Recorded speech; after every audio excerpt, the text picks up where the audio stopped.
Pemirsa, Mahkamah Konstitusi mengabulkan gugatan tentang syarat ambang batas pencalonan presiden atau presidential threshold 20%.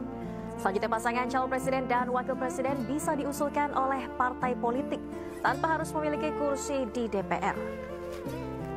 Ini diputuskan dalam sidang Mahkamah Konstitusi yang digelar hari ini, di mana MK menyatakan semua partai politik peserta pemilu memiliki kesempatan untuk mengusulkan pasangan calon presiden dan wakil presiden.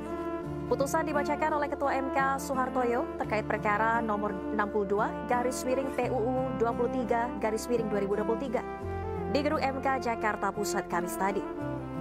MK mengabulkan seluruh permohonan tersebut. Dalam pertimbangannya, pemirsa, MK menilai pengusungan pasangan calon berdasarkan ambang batas terbukti tidak efektif, menyederhanakan jumlah partai politik peserta pemilu. MK juga menilai besaran ambang batas lebih menguntungkan partai politik yang memiliki kursi di DPR.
Empat mahasiswa Universitas Islam Negeri UIN Sunan Kalijaga Yogyakarta yang menggugat ambang batas pencalonan presiden menegaskan tidak terafiliasi partai politik, saudara. Para penggugat sudah menyusun gugatan ambang batas calon presiden di MK sejak bulan Februari tahun lalu. Pengajuan gugatan dilakukan setelah Pilpres agar tidak terpengaruh dengan tekanan politik. Para penggugat menyebut gugatan mereka berdasarkan kajian hukum konstitusional.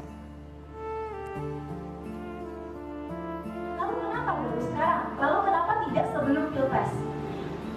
Sederhana saja jawabannya, bahwa semakin dekat dengan Pilpres, maka tekanan-tekanan politik itu akan semakin luar biasa. Tapi di sini kami menekankan bahwa perjuangan kami adalah perjuangan akademik, perjuangan advokasi konstitusional. Oleh karenanya, kami cerminkan hal tersebut dengan mengajukan permohonan setelah Pilpres. Dalam permohonan kami pun sudah kami pertegas bahwa kenapa kami ajukan setelah Pilpres, karena kami ingin kajian-kajian yang dilakukan Mahkamah Konstitusi tidak mendapat presiden atau pengaruh-pengaruh buruk secara politik, melainkan benar-benar kajian akademik, melainkan benar-benar kajian substansi hukum. Pakar hukum kepemiluan Titi Anggraini memberi apresiasi atas permohonan 4 mahasiswa yang dikabulkan oleh MK. Sejarah dibuat oleh banyak Gen Z kita, tapi tidak semua dapat spotlight. Kepada mereka, harapan kita untuk Indonesia masih membuncah. Jaga dan terus bersamai mereka. Putusan MK yang memenangkan gugatan ambang batas syarat pencalonan presiden juga diapresiasi mantan Gubernur DKI Jakarta. Lewat akun X-nya, Anies menyatakan Enika Maya Oktavia, Rizky Maulana Syafei, Halis Khairul Fatna, dan Faisal Nasirul Haq, mereka adalah anak muda yang memperkuat demokrasi Indonesia, bukan anak muda yang melucutinya. Selama kita memiliki pemuda-pemudi seperti mereka, harapan untuk masa depan demokrasi Indonesia akan selalu menyala.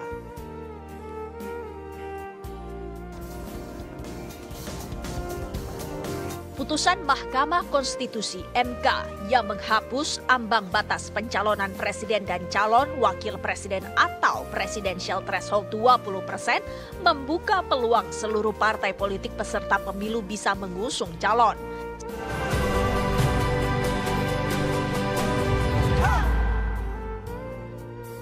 Betul, karena tadi kan kita udah ngomongin soal polemiknya. Apa sebetulnya efeknya untuk masyarakat Indonesia, untuk para partai politik ya, mengenai putusan MK yang terbaru juga. Tapi kita juga sekarang jadinya mundur dulu nih, ke sebetulnya gugatan ini. Atau gugatan ini juga sebetulnya ada satu cerita yang gak kalah menariknya, di mana sebetulnya setelah 36 kali 36 katanya tadi diupdate. Oh 36. Gitu. Akhirnya ini berarti percobaan ke-37 ya, dan berhasil menembus MK juga, dan akhirnya putusannya disahkan di tanggal 2 Januari kemarin. Baru tahun baru oleh 4 mahasiswa. Nah, itu dia. UIN Sunan Kalijaga, Yogyakarta. Selama ini ternyata benar kata-kata Bung Karno, berikan aku 10 pemuda, maka aku akan guncang dunia. Berikan aku 11 pemuda jadi tim ke-11-an. Ini baru 4 aja. Baru 4 ya? Udah memberikan satu perubahan lah ya, gebrakan. Warna baru di dunia politik, dunia demokrasi di Indonesia. Gitu. Nah, kita mau langsung ngobrol ya sama teman-teman mahasiswa juga ya. Kita akan perkenalan juga, dan sebetulnya kok bisa gitu ya, pertanyaan terbesarnya adalah hari ini ya. Oke, kalau begitu kita akan ceki dulu, menyapa ada Enika Maya Oktavia dan juga Faisal Natsirul Haq. Ya, keduanya ini adalah penggugat presidential threshold yang juga merupakan mahasiswa dan mahasiswi dari UIN Sunan Kalijaga. Apakah sudah terhubung bersama dengan Selamat sore Enika dan Faisal. Hai. Waduh. Ini weekend pertama di tahun 2025, kita punya gebrakan dari Gen Z luar biasa. Boleh tahu kalian lagi di mana? Di kampus kah? Atau lagi? Ya, kami lagi di kampus Kak, tepatnya di Student Center UIN Sunan Kalijaga Yogyakarta. Luar mantap. Ya. Ini yang mau aku tanyakan sama kalian gitu ya. Ini pertama-tama aku mau ucapin selamat dulu pastinya ya untuk kalian dan juga 2 bestie lainnya yang juga berhasil nih ya membuat gebrakan di awal tahun ini juga. Walaupun sebetulnya untuk kita berdua yang juga mendengarkan dan tahu beritanya, pertanyaan terbesarnya adalah kok bisa gitu ya. Awal mulanya bagaimana? Karena sebetulnya ini bukan gugatan yang pertama yang dilayangkan ke MK juga, bahkan sebetulnya bukan kali 2, bukan kali ketiga, tapi udah ada percobaan 36 ya. Berarti kalian adalah percobaan ke-37 dan akhirnya berhasil. Coba cerita dulu awal mulanya dari mana, kegelisahan kalian, kemudian bagaimana sih sebetulnya masyarakat gitu ya, apalagi mahasiswa kalau mau melayangkan gugatan ke MK, karena kan itu juga prosesnya juga nggak mudah dan nggak gampang ya. Pertama mungkin kita ucapin makasih banyak nih Kak, udah diberikan apresiasi dan dukungan terhadap putusan 62. Dan kalau ditanya nih, gimana sih awal mulanya kok bisa kita semua ya, teman-teman sama bestie-bestie kami juga yang ada di belakang layar saat ini, kok mau mengajukan gugatan ke Mahkamah Konstitusi. Jadi Kak, awalnya itu karena kami ini tergabung dalam satu komunitas yang sama nih, dari komunitas pemerhati konstitusi, di mana di komunitas ini itu kami melakukan kajian-kajian respon isu ketatanegaraan.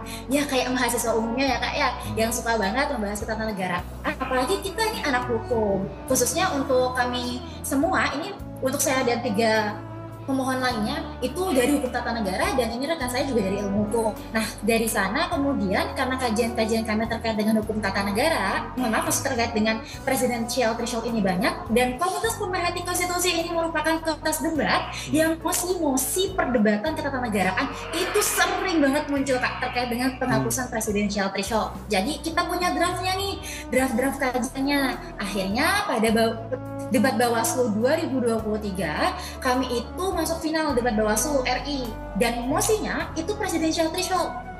Akhirnya ketika masuk bulan Januari-Februari 2024 kita bikin nih, akhirnya dari kajian-kajian sebelumnya kita draft menjadi permohonan kami ajukan ke Mahkamah Konstitusi Kak, gitu. Jadi awalnya tuh ya dari obrol-obrolan di kafe sambil kita ngobrol-ngobrol sama temen nih, bareng teman-teman komunitas, tiba-tiba kita ini punya kajian ini, mosi ini, yuk kita draft, kita ajukan, ngelihat gimana fenomena yang terjadi terkait dengan Pilpres 2024 Kak. Sebetulnya maksudnya draftnya kan ini sebetulnya bisa diakses oleh ya masyarakat Indonesia. Tapi kan sebetulnya ketika draft ini kemudian dikaji ulang, kemudian dijadikan satu kayaknya terlalu galak gak sih untuk bilang gugatan atau mungkin meminta untuk dikaji ulang kembali gitu ya. Itu tuh prosesnya gimana? Kan kita juga kayaknya juga nggak kepikiran ya gimana masukinnya gimana. Berapa hari totalnya? Kemudian apa-apa saja argumen yang harus disiapkan. Apa bolak-balik ke Jakarta, Erika sama Faisal nih? Nah, ini menarik banget Kak. Dan ternyata kami juga baru tahu, ternyata beracara di Mahkamah Konstitusi itu tidak semenakutkan itu Kak. Jadi ini ngedraft nih sudah dari akhir bulan Januari sampai pertengahan Februari kami ajukan ke Mahkamah Konstitusi, kami ajukan setelah Pilpres dengan tujuan agar tidak ada indikasi politik karena ini perjuangan akademik, perjuangan advokasi konstitusional. Kami ajukannya lewat mana? Kami ajukan melalui laman website Mahkamah Konstitusi. Jadi kami mengajukannya secara online. Kami ajukan secara online. Setelah keluar ini terkait dengan surat penerimaan berkas ya. Nah itu baru kami kirimkan berkas-berkas kami ke Mahkamah Konstitusi melalui kantor pos. Yang menarik lagi Kak, kami dari 7 kali bersidang itu hanya 1 kali saja kami ke Jakarta. Sisanya kami telekonferensi ya, telekonferensi Kak. Jadi 1 kali itu hanya ketika menemani Pak Yance Arizona selaku ahli kami ke Jakarta. Sisanya telekonferensi. Jadi untuk dana biaya sebenarnya itu bisa dikenakan hanya untuk print out dan juga untuk mengirim berkas melalui kantor pos Kak. Jadi buat teman-teman semua mungkin dan juga pengetahuan buat rekan-rekan mahasiswa, kalau mau beracara di MK itu nggak perlu mahal, itu beracara di MK itu mudah dan diberikan kemudahan dan juga fasilitas yang dia bisa lewat telekonferensi, nggak perlu nih kita ke Jakarta. Gitu. Ini 11-12 modelnya sama paper ya berarti ya. Modalnya pemikiran dan juga ngeprintnya gitu ya. Tapi sebetulnya siapa yang meng-approach balik? Karena kan itu dikirimkan berkasnya melalui online, kemudian juga pasti akan ada yang menghubungi dari pihak MK gitu. Apa yang dikatakan bahwa sebetulnya draft ini masuk ke dalam proses untuk dikaji ulang gitu, kemudian juga ingin ada sidang untuk sebetulnya tindak lanjutnya atau bagaimana? Kalau pertama minta itu mengirimkan berkas ya, berkasnya dulu, berkas hard file kami kirimkan melalui kantor pos. Setelah itu ada sidang pendahuluan Kak. Nah setelah sidang pendahuluan ini kan kita lalu diminta juga merevisi. Nah revisinya kami kirim lagi melalui kantor pos. Pokoknya hubungan kami dengan Mahkamah Konstitusi ini seperti hubungan percintaan usia 90-an Kak. Tahun 90-an ya. Hubungannya kantor pos email, kalau saya kirim email. Saya kirim lewat email, untuk hartanya kami kirim lewat kantor pos. Begitu aja Kak. Jadi udah bolak-balik kantor pos email. Ya mirip lah Kak sama kisah cinta ibu bapak kita tahun 90-an ya Kak ya. Iya, aku juga mau tanya juga nih mungkin ke Faisal. Bagaimana reaksi kampus gitu? Kampus kalian mendengar gitu atau mengetahui loh kok mahasiswanya mau menggugat di KMK gitu. Apakah dapat dukungan atau mungkin setelah ini berhasil nilainya jadi bagus nih kayaknya nih. Ya tentu respon dari masyarakat ya, terutama khususnya juga teman-teman ya seperjuangan dan juga konteks ini juga kampus universitas kami UIN Sunan Kalijaga itu memberikan respon yang apresiatif, yang begitu positif, yang sangat suportif bagi kemajuan juga proses kami bersidang. Bisa dibayangkan Mas Mbak semuanya, ketika misalnya kami ketika ingin bersidang telekonferensi di suatu masa persidangan, kami kesulitan mendapatkan mengakses satu fasilitas, misalnya seperti ruang ataupun koneksi. Pihak fakultas itu dengan berlapang dada ya, dengan besar hati meminjamkan fasilitasnya untuk kami memanfaatkan seperti itu, dan kami bersidang menggunakan fasilitas itu. Jadi hal-hal seperti ini yang sebetulnya kami butuhkan, yakni atensi yang tepat. Berarti mendapat dukungan penuh gitu ya dari Bapak dosen, dari Bu dosen begitu ya? Wow. Ya, kalau untuk dukungan sendiri tentunya ini merupakan diberikan ruang ya Kak. Kita kan di Fakultas Hukum nih, kita tahu kalau setiap orang punya hak untuk berekspresi, hak untuk kemudian menjaga hak-haknya. Dari kampus sendiri yang memberikan ruang untuk kami berekspresi, kemudian mencoba mempertahankan dan juga mencoba mempertahankan hak kami lah istilahnya di sini ya. Nah, dari kampus sendiri. Tapi perlu kami pertegas nih ya kakak semua bahwa kemudian permohonan kami ke Mahkamah Konstitusi tidak merepresentasikan pendapat institusi, melainkan institusi kami ini adalah memberikan ruang bagi mahasiswanya untuk kemudian berkembang. Jadi untuk fasilitas-fasilitas yang diberikan itu merupakan bentuk dukungan. Ya silahkan mahasiswa-mahasiswa kami berkembang. Ini ada fenomena dasken dan dasolan yang tidak tepat, ada diskrepansi. Silahkan kalian uji. Tapi sekali lagi ini bukan pendapat institusi kami, melainkan pendapat pribadi kami secara personal yang kemudian ingin belajar dan menerapkan ilmu-ilmu yang digunakan gitu kan. Nah, kan kalian juga sebetulnya ini ngomongin soal Gen Z lagi ya. Ini sebenarnya kita juga tersinggung kayak orang tua kita pada saat tahun 90-an. Hey, kita umur 90 tahun 90-an belum jadi orang tua, tenang. Kita udah WhatsApp kok pas pacaran nanti. Tapi anyway, kalian ya maksudnya adalah representasi dari atau mungkin juga apa ya? Ini adalah wajah-wajah mahasiswa hukum Indonesia yang ekspresif, yang berani untuk memberikan pendapat dan juga ya berpartisipasi lah ya untuk hukum Indonesia juga. Ada nggak respon dari sesama mahasiswa? Apalagi tentunya juga kalian anak sosial media banget, generasi yang pasti semuanya tuh terupdate di sosial media lah, secara digital lah at least. Ada respon dari sesama mahasiswa di kampus atau mungkin dari kampus lain juga nggak? Kalau responnya izin jawab ya, nanti kita gantian nih. Silakan siapapun yang mau jawab silakan. Dari saya sendiri responnya positif ya kak ya, banyak dukungan, banyak sambutan, banyak ucapan terima kasih juga karena menurut mereka dengan diinkonstitusionalkannya presidensial threshold pasal 222 itu membuat ruang lebih luas untuk pilihan presiden alternatif. Dan kalaupun seumpama ada berita-berita buruk di luar sana pro kontra, kami rasa itu konsekuensi logis ya kak ya. Di setiap ada kegiatan, setiap ada kejadian sosial selalu ada konsekuensi logis pro dan kontra, dan rasa-rasanya ketika ada manfaatan yang lebih besar, kemufsadatanya bisa kita abaikan. Mungkin seperti itu kak. Jadi mungkin dari Mas Faisal ada pengalaman lain? Kurang lebih sama sih, alhamdulillah ya. Bersyukur pada Subhanahu wa Ta'ala bahwa kami diberkahi dengan rekan-rekan dan juga dosen-dosen dan juga keluarga, termasuk komunitas ya sangat suportif gitu, sehingga ya dari komentar-komentar yang masukan-masukan yang kami dapatkan tersebut, baik komentar positif maupun negatif, itu bisa menjadi refleksi bagi diri kami sendiri gitu. Bagaimana kan ya tentang ini semua berkaitan dengan perjuangan hak konstitusional dan juga utamanya tentang perjuangan hak-hak rakyat. Oke, nih aku mau minta Nika sama Faisal jujur nih. Pertama kali ketika dengar gugatannya dikabulkan, apa yang pertama kalian ucapkan dan lakukan? Mama mengucap alhamdulillah kak. Alhamdulillah kayak, hah seriusan nih? Ketika Prof. Saldi Isra membacakan putusan, itu kan ada presiden kalau dia itu bakal dikabulkan kak. Dan itu adalah suatu hal yang di luar ekspektasi kami. Bahkan komunitas pemerhati konstitusi, komunitas kami itu ketika kami buat polling di grup pribadi kami, banyak yang memilih ditolak. Kenapa? Karena kami merasa ya ini adalah presidensial threshold, ini adalah pasal merah nih kak, dan adalah suatu pasal cukup kontroversial. Berarti ini yang paling sulit tuh. 2 kali kita ke 33 ya kak ya, jadi ada 30 kali, sisanya itu dia dianggap objeknya hilang gitu, dianggap objeknya kehilangan objek, dianggap kehilangan objek kak. Jadi ketika kami mendengar ini kayak dikabulkan kan kayak langsung seriusan. Yang benar.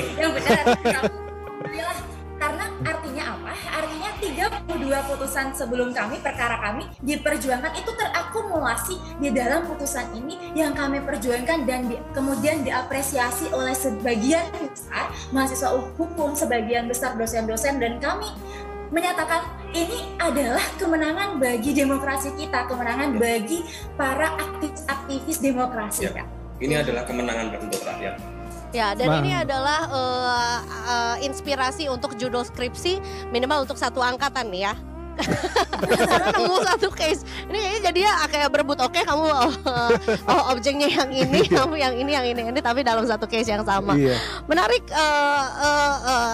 Kalau aku sih ngelihatnya adalah kita perlu lebih banyak anak muda yang sadar politik. Karena kenapa harus nyebut anak muda? Karena kan energinya masih banyak ya Kak ya. Kita yang punya kita punya akses ke berbagai informasi, kita punya energi untuk let's say turun ke jalan misalnya. Tapi sebenarnya ini jadi satu inspirasi lagi kalau ternyata we could do something more gitu. Bahwa sebetulnya tadi kalian bilang nggak sesulit itu kok untuk mengajukan permohonan gitu ya ke MK, dan sebetulnya juga kalau misalnya punya lingkungan yang suportif juga bisa jadi lebih mudah lagi gitu ya. Apa yang kalian mau kasih tahu sama mahasiswa-mahasiswa atau mungkin nggak perlu mahasiswa lah, anak muda di luar sana yang mungkin punya kegelisahan terhadap satu mimpi? Iya boleh. Terhadap satu tujuan gitu kan. Kalau dari saya pribadi, rekan-rekan semua, perjuangan kita masih panjang. Hal yang kita lakukan, mulai dari kita bernafas saat ini, kita menonton video live streaming ini semua adalah politik. Kenapa bisa?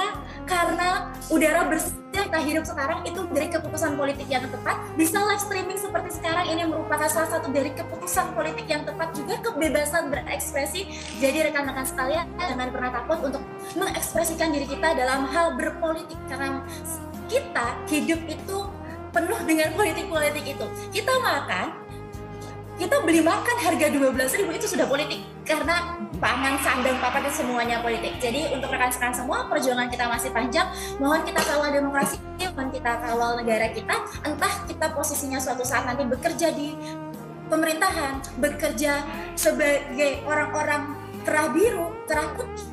Tidak ada yang bermasalah dalam hal itu semua. Tapi kita harus semuanya sadar bahwa politik itu penting untuk kemudian kemajuan bangsa dan kemajuan hidup kita sendiri, Kak. Luar biasa. Mas Faisal mau nambahin, silakan. Ya, aku singkat aja sih untuk teman-teman semua ya. Coba ayo kita lebih peduli dengan sekitar, peduli dengan masyarakat sekitar, peduli dengan terdekat kita, dan juga peduli terhadap bangsa dan negara kita. Karena kita hidup itu juga berdasarkan dengan apa kepedulian kita terhadap bangsa kita saat ini. Seperti itu. Oke, aku punya pertanyaan terakhir buat Enika dan Faisal juga. Pertama nih, pertanyaan terakhirnya ada dua sih. Pertama, apa harapan kalian setelah ini semua terjadi begitu kan, setelah gugatnya dikabulkan MK? Dan kedua, apakah kalian berdua nantinya ke depan ya, berapa tahun lagi mau terjun ke dunia politik menjadi politisi begitu kan?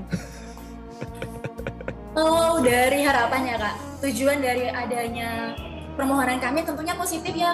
Kami ingin adanya banyak calon-calon alternatif, adanya peningkatan demokrasi, indeks demokrasi. Kami ingin kemudian tidak ada polarisasi politik. Harapan kami tentunya bagus, tapi kemudian apa yang terjadi di masa depan itu di luar jangkauan kami, di luar hak prerogatif kami. Jadi kami harap semua pihak mohon bekerja sama, mari kita bukan negara yang kita cita-citakan, yang baik, yang indah itu gitu ya Kak ya. Untuk kedepannya mau jadi politikus atau tidak, untuk saat ini saya pribadi tidak punya pandangan untuk menjadi seorang politikus, karena saya punya cita-cita untuk menjadi seorang akademisi. Jadi untuk saat ini tidak ada pandangan, tapi jika suatu saat nanti Allah memberkati, Allah memberikan jalan, saya tidak tahu, Allahu a'lam, tapi untuk saat ini tidak Kak. Terima kasih. Belum ya. Oke. Belum. Mas Faisal juga. Mas Faisal silakan. Untuk kedepannya setelah putusan ini, harapannya ayo masyarakat Indonesia untuk terus kawal putusan 62 ini, supaya bagaimana nanti tindak lanjutnya oleh Dewan Perwakilan Rakyat ini supaya tetap berjalan yang benar. Iya. Dan kemudian untuk mengenai pertanyaan kedua tadi ya, tentang proyeksi ke depan, sejauh ini ya alhamdulillah sudah berkahi dengan interest di bidang akademik, dan untuk saat ini saya belum melihat potensi itu. Tapi wallahu a'lam.